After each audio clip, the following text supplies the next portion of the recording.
કેમ છો? કલ્પના હોમ કિચનમાં આપનું સ્વાગત છે। આજે હું તમારી સાથે શેર કરીશ પાઉંભાજીની રેસીપી। આવી રીતે હું રોજ એક વિડીયો શેર કરું છું। અવનવી રેસીપી ગુજરાતી હોય છે તો તમે મારી ચેનલને સબસ્ક્રાઈબ કરી લેજો તો તમને નોટિફિકેશન મળશે હું જ્યારે પણ વિડીયો શેર કરીશ। અને મારી કોઈ પણ રેસીપી પસંદ આવે તો તમારા ગ્રુપમાં શેર કરવાનું ભૂલતા નહીં।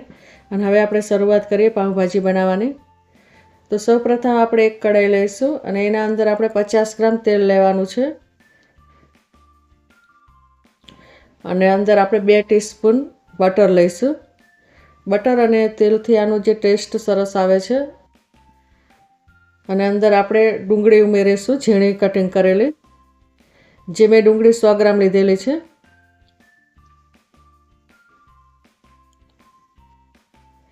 હવે આપણે આદુ મરચાં અને લસણની પેસ્ટ ઉમેરીશું, જે આપણે 1 ટીસ્પૂન ઉમેરીશું અને 1 ટીસ્પૂન આપણે છેલ્લે આનો ઉપયોગ કરીશું આના અંદર।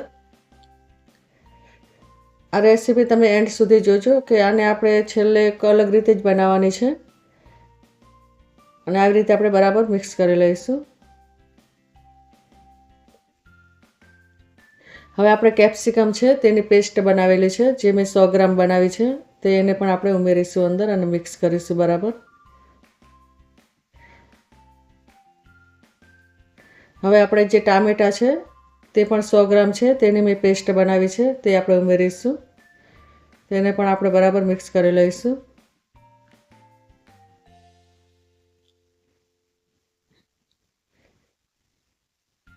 આ પાઉંભાજી મેં એવી રીતે બનાવી છે કે તમે કોઈ પણ સિઝનમાં બનાવી શકો એ રીતે બનાવી છે।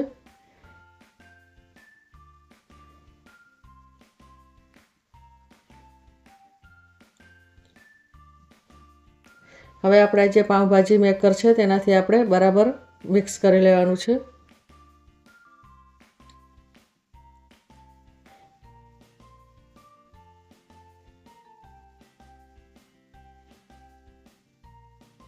હવે આપણે બટેટા બાફેલા છે અને વટાણા બાફેલા છે। બટેટાને આપણે પાઉંભાજી મેકરથી આપણે પેસ્ટ બનાવી લઈશું।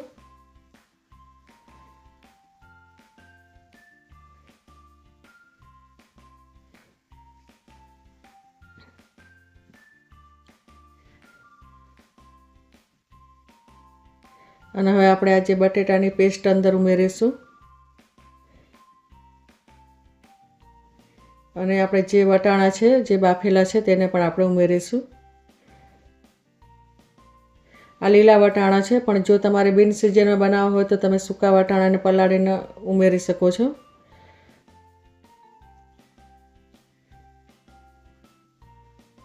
હવે ફરી આપણે પાઉંભાજી મેકરથી બરાબર આપણે મિક્સ કરી લઈશું।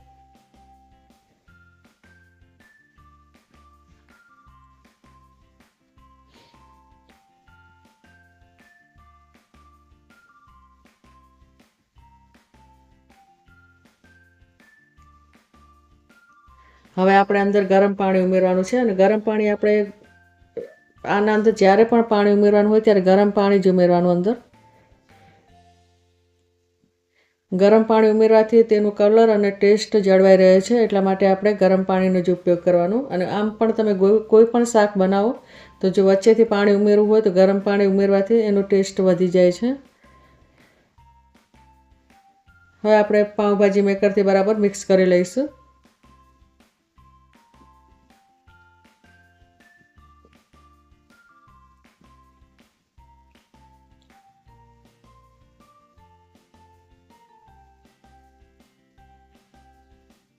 હવે આપણે મરચું પાવડર ઉમેરીશું અંદર।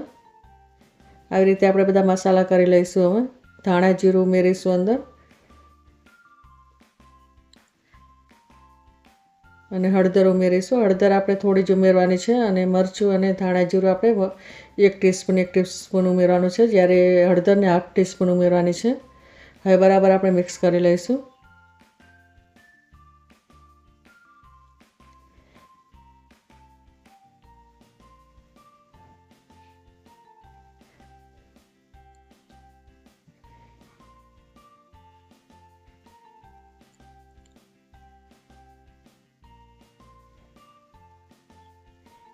ફરી આપણે ગરમ પાણી ઉમેરીશું અંદર થોડું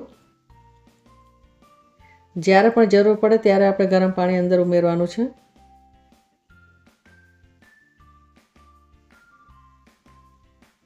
હવે આપણે પાઉંભાજીનો મસાલો છે તે ઉમેરવાનો છે અને આપણે મીઠું ઉમેરીશું. મીઠું આપણે સ્વાદ અનુસાર ઉમેરવાનું છે અને ફરી આપણે બરાબર મિક્સ કરી લઈશું.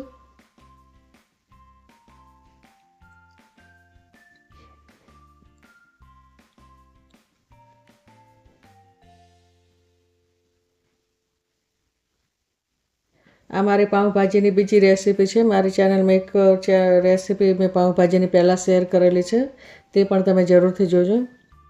તેના અંદર મેં બધા જ શાકભાજી ઉમેરીને બનાવી છે, તો તે પણ તમે જરૂરથી જોજો. એ પણ રેસીપી સારી છે. અને આ મેં શાકભાજીનો વધારે ઉપયોગ નથી કર્યો, એટલે તમે કોઈ પણ સિઝનમાં બનાવી શકો એવી મેં બનાવી છે. હવે આપણે તેલ ઉમેરીશું.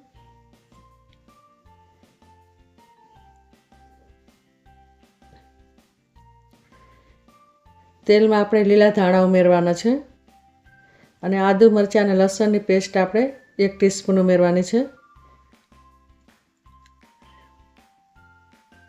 અને પાઉંભાજી મસાલો ઉમેરવાનો છે અંદર.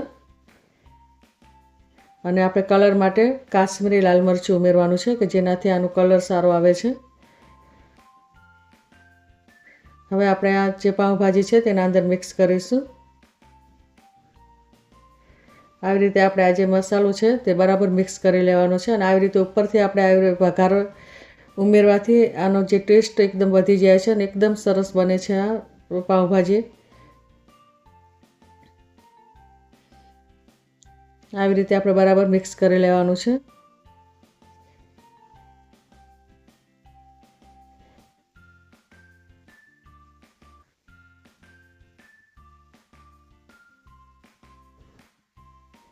હવે આપણે થોડું પાણી અંદર ગરમ ઉમેરીશું અને આનાથી આપણે થોડી જે ભાજી છે એને ઢીલી કરી લઈશું, કે પાઉં સાથે ખાવામાં જો ઢીલી ભાજી હોય તો સારી લાગે છે. અને આપણે બરાબર ગરમ કરી લેવાનું છે.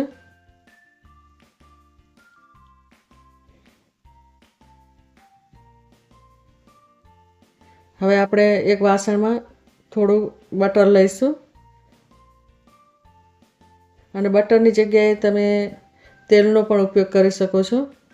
અને આપણે પાઉંને જે શેકવા માટે અને આમાં થોડા આપણે લીલા ધાણા ઉમેરવાના છે. લીલા ધાણાને બટરથી આપણે શેકી લઈશું. અને આના અંદર તમે પાઉંભાજીનો મસાલો પણ થોડો ઉમેરી શકો છો, તો પણ આનો ટેસ્ટ સારો આવે છે. અને મેં અહીં બટર અને લીલા ધાણા લીધેલા છે. આવી રીતે આપણે બરાબર પ્રેસ કરી અને શેકી લેવાનું છે.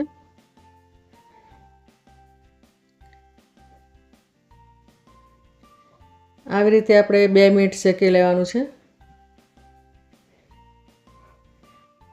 હવે આ પાઉં શેકાઈ ગયા છે, તો આપણે એક ડીશમાં કાઢી લઈશું. આવી જ રીતે અવનવી ગુજરાતી રેસીપી જોવા માટે મારી ચેનલને સબસ્ક્રાઈબ કરી લેજો અને તમે કયા ગામથી જુઓ છો તે કોમેન્ટમાં જરૂરથી લખજો. અને મારી રેસીપી પસંદ આવે તો તમારા ગ્રુપમાં શેર કરવાનું ભૂલતા નહીં. હવે મળીશું આપણે બીજી રેસીપીમાં. ત્યાં સુધી બાય.